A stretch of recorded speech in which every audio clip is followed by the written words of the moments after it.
ஒரு நிமிடம் உங்கள் கண்களை மூடிக்கொள்ளுங்கள். கற்பனை செய்து பாருங்கள். நீங்கள் ஒரு அடர்ந்த இருட்டான காட்டில் நின்று கொண்டிருக்கிறீர்கள். சுற்றிலும் பயங்கரமான புயல் காற்று வீசுகிறது.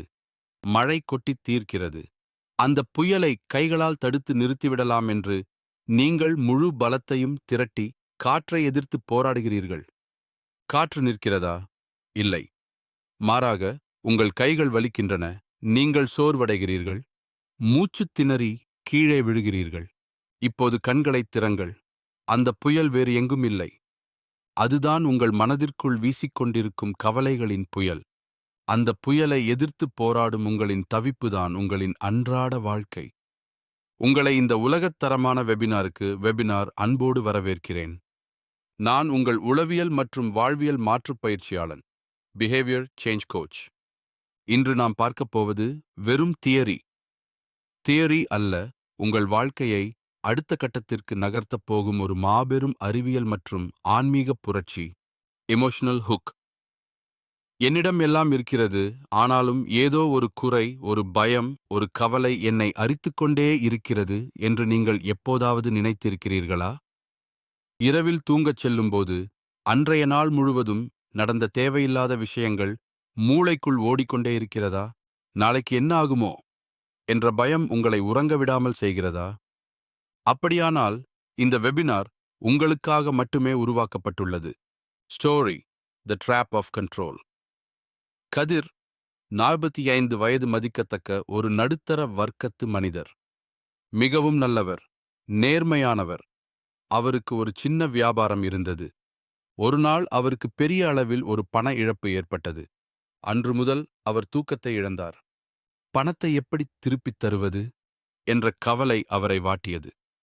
கதிர் தனக்குத் தெரிந்த எல்லா வழிகளையும் கையாண்டார். காலையில் எழுந்து தியானம், மெடிடேஷன் செய்தார். நான் கவலைப்பட மாட்டேன், நான் தைரியமாக இருக்கிறேன் என்று தனக்குத்தானே சொல்லிக் கொண்டார்.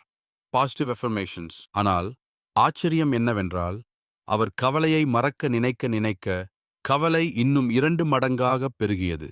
ஒரு நாள் கதிர் மனநல மருத்துவரிடம் சென்று, டாக்டர், என் கவலையை எப்படியாவது அழித்து விடுங்கள், என் மனதை என் கட்டுப்பாட்டுக்குள் கொண்டு வர வேண்டும் என்று அழுதார். டாக்டர் சிரித்துக்கொண்டே கேட்டார், கதிர், உங்கள் இதயத் துடிப்பை இப்போது 2 நிமிடம் நிறுத்தி வையுங்கள், பார்க்கலாம் என்றார். கதிர் அதிர்ச்சியாகி, அது எப்படி டாக்டர் முடியும்? அது தானாக நடப்பது என்றார். டாக்டர் சொன்னார், அதே போலத்தான் கதிர், உங்கள் எண்ணங்களும் உணர்ச்சிகளும் தானாக நடப்பவை. அதை கட்டுப்படுத்த நினைப்பதே முதல் முட்டாள்தனம். Audience connection. நீங்கள் இதை அனுபவித்திருக்கிறீர்களா? ஒரு விஷயத்தை மறக்க வேண்டும் என்று எவ்வளவு தீவிரமாக நீங்கள் போராடுகிறீர்களோ, அந்த விஷயம் அவ்வளவு ஆழமாக உங்கள் மனதில் பதிகிறது அல்லவா? ஒரு நிமிடம் சிந்தியுங்கள். உங்கள் வாழ்க்கையில் நீங்கள் எந்த கவலையை அழிக்கப் போராடிக் கொண்டிருக்கிறீர்கள்? Topic introduction. கவலைகள் அனைத்திற்கும் தீர்வு. இன்று நாம் ஒரு மாபெரும் ரகசியத்தை உடைக்கப் போகிறோம். ஸ்ரீ பகவத் ஐயா அவர்களின் கவலைகள் அனைத்திற்கும் தீர்வு என்ற அற்புதமான படைப்பின் மையக்கருத்தை அடிப்படையாகக் கொண்டு ஒரு புதிய பார்வையை நாம் பெறப்போகிறோம். மனம் என்றால் என்ன? கவலை ஏன் வருகிறது? கவலையை எப்படி ஒழிப்பது? உண்மையில் ஒழிக்க வேண்டுமா? இதற்கான விடைகளை உளவியல், மூளை அறிவியல் மற்றும் நடைமுறை வாழ்க்கையோடு இணைத்துப் பார்க்கப் போகிறோம். Daily life example. உங்கள் அன்றாட வாழ்க்கையை எடுத்துக்கொள்ளுங்கள். காலையில் அவசரமாக வேலைக்கு கிளம்பிக் கொண்டிருக்கிறீர்கள். சூடான காஃபியை குடிக்கப் போகும்போது எதிர்பாராமல் அது உங்கள் வெள்ளைச் சட்டையில் கொட்டிவிடுகிறது. இப்போது உங்களுக்கு கோபம் வருமா, வராதா? கண்டிப்பாக வரும். ஆனால் அந்த கோபத்தை நீங்கள் வரக்கூடாது, நான் அமைதியாக இருக்க வேண்டும் என்று அடக்க நினைத்தால், நாள் முழுவதும் அலுவலகத்தில் எல்லோர் மீதும் எரிந்து விழுவீர்கள். Village example. கிராமங்களில் வயல்வெளிகளில் ஆரால் மீன் என்று ஒரு வகை மீன் பிடிப்பார்கள். அந்த மீன் வழுக்கிக் கொண்டே இருக்கும். அதை சாதாரணமாக லேசாக பிடித்தால் கையில் இருக்கும். ஆனால் ஐயோ, நழுவி விடுமே என்று பயந்து பலமாக அழுத்தினால் சட்டென்று வழுக்கிக் கொண்டு சேற்றில் ஓடிவிடும். நம் மனமும் அப்படித்தான். லேசாக விட்டால் அமைதியாக இருக்கும், அழுத்தினால் வழுக்கி ஓடும். City example. நகரத்து வாழ்க்கையை நினைத்துப் பாருங்கள். சென்னை கிண்டியில் அல்லது பெங்களூர் சில்க் போர்டில் பெரிய டிராபிக் ஜாம். நீங்கள் உங்கள் காருக்குள் மாட்டிக்கொண்டீர்கள். தொடர்ந்து ஹாரன். ஆன் அடித்தால் முன்னால் இருக்கும் கார் நகர்ந்து விடுமா? இல்லை. ஆனால் நாம் ஹாரன் அடிக்கிறோம். ஏன்? நம் இயலாமையை கோபமாக வெளிப்படுத்துகிறோம். டிராபிக் ஜாம் என்பது புற உலகம். அதை கட்டுப்படுத்த முடியாது என்பதை புரிந்து கொள்வது போல் உங்கள் மனதின் ஓட்டத்தையும் உங்களால் கட்டுப்படுத்த முடியாது என்பதை புரிந்து கொள்ள வேண்டும். Family example. குடும்பத்தில் கணவன் மனைவிக்குள் சின்ன வாக்குவாதம் வருகிறது. மனைவி ஒரு வார்த்தை சொல்ல கணவனுக்கு கோபம் தலைக்கேறுகிறது. நான் கோபப்படக்கூடாது என்று அவன் தன் கோபத்தை அடக்கினால் அது உள்ளே கொதித்து வெந்து 2 நாள் கழித்து சம்பந்தமே இல்லாத ஒரு சின்ன விஷயத்திற்காக பூகம்பமாக வெடிக்கும். அடக்கப்பட்ட உணர்ச்சிகள் என்றைக்குமே அழிவதில்லை. Student example. மாணவர்களை எடுத்துக்கொள்ளுங்கள். நாளைக்கு பரீட்சை. புத்தகத்தை திறந்து வைத்து படிக்க உட்காருவான். ஆனால் மனதில் பயம் வரும். ஒருவேளை ஃபெயில் ஆகிவிட்டால் அந்த பையன் உடனே பயப்படக்கூடாது, பாசிட்டிவாக நினைப்போம் என்று தட்டிக் கொடுப்பான். ஆனால் அந்த பயம் ஒரு பேயைப் போல அவன் முதுகுக்குப் பின்னால் நின்று அவனை பயமுறுத்திக் கொண்டே இருக்கும். Business example. வியாபாரத்தில் ஒரு பெரிய ஆர்டர் கிடைக்காமல் போய்விடுகிறது. பரவாயில்லை விடு என்று வெளியே சிரித்தாலும் உள்ளுக்குள் அந்த வியாபாரிக்கு ஒரு நடுக்கம் இருக்கும். அடுத்த மாத இஎம்ஐ எப்படி கட்டுவது? அந்த பயத்தை எதிர்த்து போராடும் ஒவ்வொரு நொடியும் அவனது வியாபாரத் திறன் குறைகிறது. Scientific explanation. அறிவியல் ஆதாரம். இதற்கு பின்னால் இருக்கும் அறிவியல் என்ன? ஏன் நம்மால் மனதை கட்டுப்படுத்த முடிவதில்லை? ஸ்ரீ பகவத் அவர்கள் மிகத் தெளிவாக கூறுகிறார். நம் மனித மனதை 2 வகையாகப் பிரிக்கலாம். செயல் மனம் அல்லது பயன்பாட்டு மனம். ஃபங்க்ஷனல் மைண்ட், உளவியல் மனம். Psychological mind. இது என்ன புதுசாயிருக்கே என்று யோசிக்கிறீர்களா? செயல் மனம் என்பது நீங்கள் கார் ஓட்டுவது, கணக்கு போடுவது, சமையல் செய்வது போன்ற புறச் செயல்களைச் செய்வது. இதில் நீங்கள் பயிற்சி செய்து மாஸ்டர் ஆகலாம். ஆனால் உளவியல் மனம் என்பது உங்கள் உணர்ச்சிகள், பயம், கோபம், கவலை, சந்தோஷம். A small laugh moment. நம்ம ஊரில் ஒரு காமெடி உண்டு. இந்த மந்திரத்தைச் சொல்லும்போது மட்டும் குரங்கை நினைக்கக்கூடாது என்று சாமியார் சொல்வார். சீடனுக்குப் பிறகு உலகம் முழுவதும் குரங்காகவே தெரியும். இதுதான் உளவியல் மனதின் டிசைன். நீங்கள் எதை வேண்டாம் என்று ஒதுக்க நினைக்கிறீர்களோ அதைத்தான் மூளை முதன்மைப்படுத்தும். பிரெயின் சயின்ஸ், மூளை அறிவியல். மூளை அறிவியலில் நியூரோ சயின்ஸ் இதை ஐரானிக் ப்ராசஸ் தியரி அல்லது ஒயிட் பேர் ப்ராப்ளம் என்று சொல்வார்கள். நீங்கள் ஒரு எண்ணத்தை அல்லது கவலையை அழிக்க நினைக்கும்போது மூளையின் ப்ரீஃப்ரண்டல் கோர்டெக்ஸ் தர்க்க ரீதியாகச் சிந்திக்கும் பகுதி ஒரு கட்டளையை போடுகிறது, பயப்படாதே. ஆனால் அதே மூளையிலுள்ள அமிக்டலா உணர்ச்சிகளின் மையம் அந்த பயத்தை ஸ்கேன் செய்து, ஓஹோ, இது ஏதோ பெரிய ஆபத்து போல, அதனால்தான் இதை நினைக்கக்கூடாது என்று சட்டம் போடுகிறார்கள் என்று முடிவு செய்து உங்கள் உடம்பில் கோர்டிசால் என்ற மன அழுத்த ஹார்மோனை அதிகம் சுரக்கச் செய்கிறது.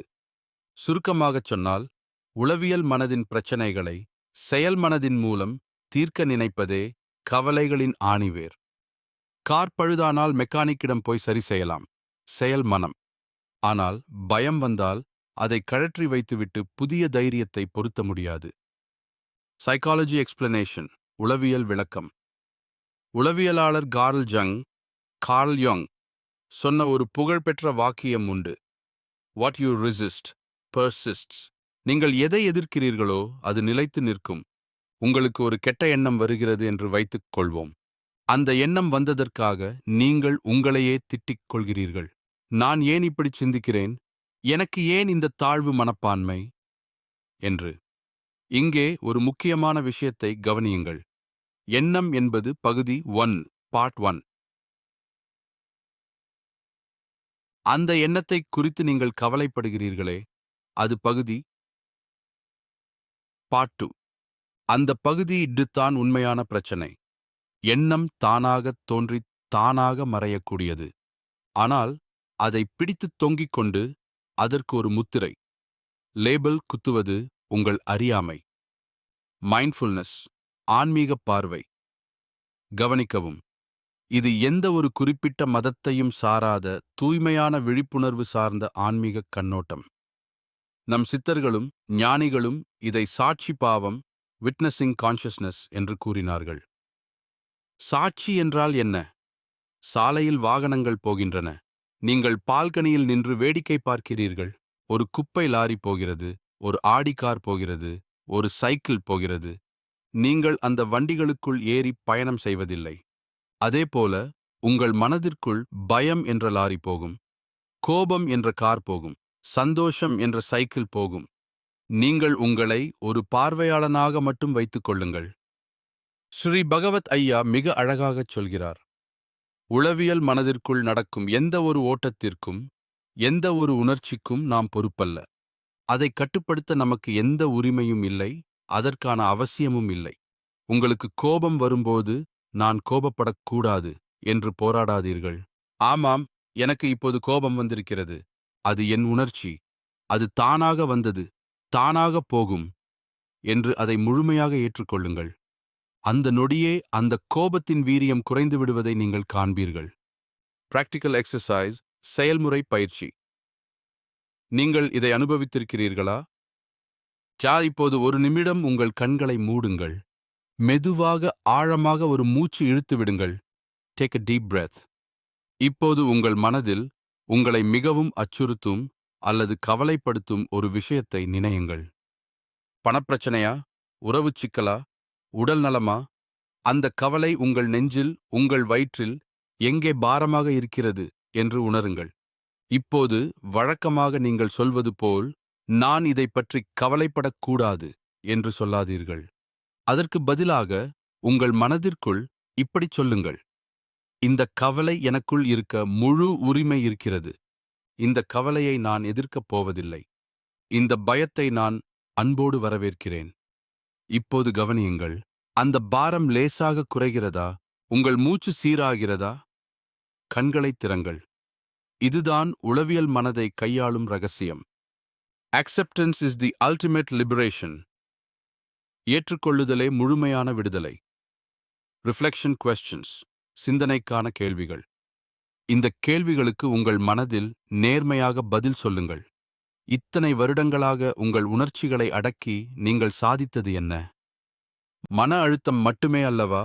உங்கள் கவலைகளை நீங்களே உருவாக்கினீர்களா? அல்லது அது தானாக உங்கள் மூளைக்குள் தோன்றியதா?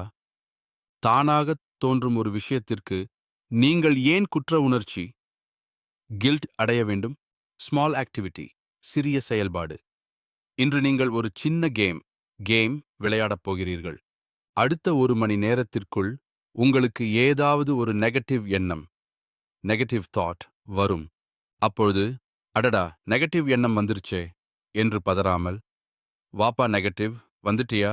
இரு, நீயா எப்படியும் கொஞ்ச நேரத்துல போயிடுவ, நான் என் வேலையை பார்க்கிறேன் என்று சொல்லிவிட்டு உங்கள் புறச்செயலில், ஃபங்க்ஷனல் மைண்ட், கவனம் செலுத்துங்கள். உங்கள் மூளை எப்படி ரிலாக்ஸ் ஆகிறது என்று பாருங்கள். ஆக்ஷன் ஸ்டெப்ஸ், அடுத்த கட்ட நடவடிக்கைகள். விழிப்புணர்வு, அவேர்னஸ். இன்று முதல் உங்கள் மனம் செயல் மனம் மற்றும் உளவியல் மனம் என 2ஆகச் செயல்படுகிறது என்பதை ஆழமாக பதிய வையுங்கள். பிரித்துப் பார்த்தல், செப்பரேஷன்.